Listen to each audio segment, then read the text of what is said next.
Have you ever wondered how the first airplane came to life? It wasn't built by the world's richest scientists or by famous engineers. It was made by two brothers with no college degrees, and they ran a tiny bicycle shop. Their names were Wilbur and Orville Wright. They faced a challenge that experts called impossible. While leading scientists struggled and failed, these two brothers worked quietly. They used simple things, like bicycle chains and wood. And they had something else: sheer determination. This means they had a very strong will to succeed. Nothing could stop them. And then, against all odds, they did the unbelievable. They conquered the sky. They defeated the challenge of flight. They succeeded where others could not. But how did they do it? How did two bicycle makers from Ohio learn to fly? They started with something familiar: spinning bicycle wheels. They watched closely to see how the air moved. They experimented. They failed. And then they tried again. Their secret wasn't a fancy education. It was not a degree from a famous university. Their secret was something more powerful. It was curiosity. It was persistence. Persistence means continuing to try even when things are difficult. They never gave up. And it was hands-on learning. This means learning by doing, not just by reading books or listening to lectures. The Wright brothers proved something very important. They proved that you don't need a degree to achieve great things. Visionary thinking and practical skill. Visionary means having original ideas about what the future could be. They could imagine a world with flight can solve the world's toughest challenges. Today, their story isn't just history. It's a lesson for all of us who are learning English. By listening carefully to stories like this, you can improve your English listening skills. You can learn new words in a natural way, and you can understand the power of persistence. So now, let's begin the journey of two brothers who dared to dream, two brothers who turned a simple bicycle shop into the place where humanity took its first flight. Chapter 1. The Bicycle Shop Blueprint. Imagine a dusty workshop, spinning chains, clinking gears, the smell of oil. Every day, they repaired safety bicycles. But something extraordinary was happening. Extraordinary means very special and unusual. It is beyond what is ordinary or normal. Each twist of a chain, each adjustment of a gear taught them about balance, motion, and the physics of flight. Physics is the science of how things move and work. It is about energy, force, and motion. Universities could not teach this. Textbooks could not teach this. But hands-on work, curiosity, and persistence could. Their lack of formal engineering degrees was not a weakness. It was a strength. It allowed them to think differently, to see solutions that others could not see. They experimented constantly with wings, with propellers, with wind. Some tests failed spectacularly. Some experiments collapsed in a cloud of dust. Yet every failure, every mistake brought them closer, step by step, to something the world had never seen. They measured, calculated, observed, and adjusted. They learned not from theory, but from reality, from touch, from trial. A bicycle wheel spinning taught them how air moves. A flap of cloth taught them stability. Stability means being steady and not falling. In flight, it is very important to stay balanced in the air. Simple tools, simple materials revealed complex truths. And slowly, over years, the workshop transformed. Transformed means it changed completely into something new. It became a different place with a new purpose, from a place of repair to a laboratory of invention. Ideas took shape. Ideas flew, first in their imagination and then in the real world. Their blueprint was simple, yet revolutionary. Revolutionary means completely new and changing everything. It was a new way of thinking about the world. Observe, experiment, fail, learn, try again. Curiosity over convention. Convention means the usual or traditional way of doing things. They chose curiosity over following the old rules, persistence over authority, hands-on thinking over theory alone. In that small bicycle shop, the future of flight was quietly being written. Not by the powerful, not by the educated elite. The elite are a small group of people who have more power, money, or education than others. The Wright brothers were not part of this group, but by two brothers who refused to accept limits and saw possibility where everyone else saw impossibility. Chapter 2. The Secret of Three-Axis Control.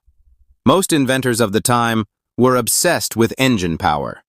Obsessed, meaning they could not stop thinking about it. Power was everything, or so they believed. But what if they were focusing on the wrong problem? The Wright brothers thought differently. They asked a different question. What if power is not the answer? Instead, they focused on something far more crucial. Crucial, meaning extremely important. Without it, nothing else would work. Steering, stability, control.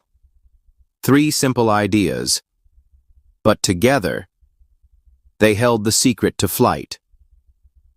So how do you control something that has never existed before? Imagine a cardboard box, twisting in the wind. Unstable, unpredictable, yet responsive. That simple observation sparked an idea, inspired them.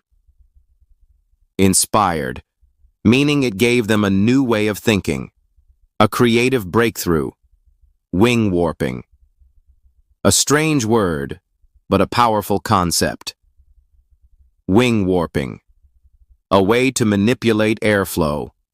Manipulate, meaning to control something with skill and precision.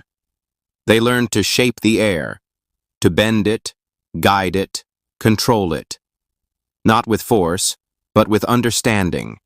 A way to steer the airplane, a way to stabilize the wings, a way to truly control flight. But could this idea actually work? To find out, they built something small. A wind tunnel. Inside it, air could be studied, measured, tested. They experimented with dozens of wing shapes, again and again and again. And then, something unexpected happened. They discovered mistakes. Not small mistakes, but fundamental errors. Errors that experts had trusted for decades. So what had the world misunderstood about flight? Lift, drag, balance, drag. The invisible force that pushes against movement through air, the force that slows everything down. Most believed they understood it, but the Wright brothers proved they did not. Piece by piece, test by test, they rebuilt the science of flight, all through observation, through patience, through belief in their own ideas. Not guessing, not copying, but discovering. And slowly, very slowly, the impossible began to make sense. Chapter 3. Survival at Kitty Hawk. Next, imagine a place far from comfort. A place of wind, sand, and silence. The desolate shores of North Carolina, Wind howling, storms pounding, isolation pressing down. This was Kitty Hawk. But why did they come here? Why choose such a harsh, unforgiving place? Because here, the wind was strong, and in that wind lay the answers they were searching for. The Wright brothers brought their fragile machines, their early prototypes, into this wild environment. And then, the testing began. Machines broke, parts failed, plans collapsed. Again, and again, and again. But here is the question. Were these failures really failures? Every broken part was not the end. It was data. It was feedback. It was a lesson in survival, a lesson in persistence, a lesson in learning from reality, not theory. Because the wind does not follow textbooks. The wind teaches its own rules, even their propellers, carefully hand-carved from wood, seemed simple. But they were not simple. They were revolutionary. Not just spinning blades, but rotating wings. Rotating wings, creating lift, rotating wings, generating thrust, the force that pushes something forward, the force needed to rise into the air. So slowly, through wind, through failure, through patience, the brothers began to understand something deeper. Not how to fight the air, but how to work with it. And in that understanding, the impossible moved one step closer to reality. Chapter 4. 12 Seconds That Changed Everything. December 17th, 1903. A cold morning, silent, tense, waiting. The wind moved across the sand, as if it knew something was about to happen. But what was about to change? The Wright brothers stood beside their machine, a fragile structure of wood and fabric. The Wright Flyer. Could it really fly? Or would it fail, like so many times before? They had tested. They had failed. They had learned again and again and again. Now, everything came down to this moment. The engine started. The machine trembled. The air pressed against the wings. And then, it moved. Slowly, carefully, until it lifted. Yes, it lifted. For 12 seconds, just 12 seconds, it stayed in the air. 12 seconds. That changed history. The first powered flight, controlled, sustained, real. Not a dream, not an idea, but reality. Captured in a single photograph. Look closely at that moment. Can you see it?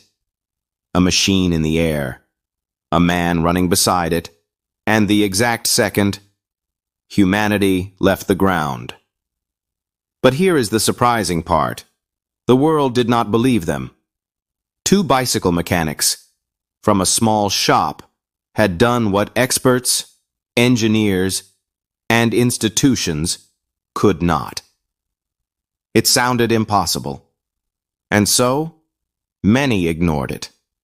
Many doubted it. But truth does not disappear just because people refuse to believe it. Those 12 seconds were not just a flight. They were proof. Proof that persistence works. Proof that curiosity leads to discovery. Proof that the impossible can become possible. And in that brief moment, the world changed. Forever. Chapter 5. A Legacy of Modern Innovation. What happens after the impossible becomes possible? Does the story end there? Or does something even greater begin? The Wright brothers' journey did not end with 12 seconds. In fact, it had just begun. Those early control systems, simple, mechanical, precise, became the foundation of something far more advanced. Today, modern aircraft no longer rely on simple cables and chains. They use fly-by-wire systems. Fly-by-wire, a technology where computers control the aircraft with speed, with precision, with accuracy. And yet, at its core, the idea is the same. Control, stability, balance. The same three principles, discovered by two brothers in a bicycle shop. So here is the question. How far can one idea travel from a small workshop to the skies, and now beyond the skies? Because their spirit did not stop with airplanes. It continues in modern aeronautics, in cutting-edge engineering, and even in space exploration. Rockets rising into the unknown, machines traveling beyond Earth, all carry the same spirit. A spirit of curiosity, a spirit of experimentation, a spirit of refusing to accept limits. But what is the real lesson behind all of this? Is it about machines? Is it about flight? Or is it something deeper? The answer is simple, yet powerful. Mastery of the basics often matters more than expensive resources. Persistence matters more than talent. Iteration matters more than perfection. Iteration, trying again, improving again, learning again. Failure is not the end. Failure is data. Failure is feedback. Failure is direction. So, the next time you face a difficult problem, remember this. Two brothers, no degrees, a small bicycle shop, and a question no one else dared to ask. What if we can fly? And because they kept asking, kept testing, kept believing, the world changed, not in years, not in decades, but in moments. Moments built on patience. Moments built on persistence. Moments built on curiosity. And that is the true legacy. Not just flight, but the power to change the world.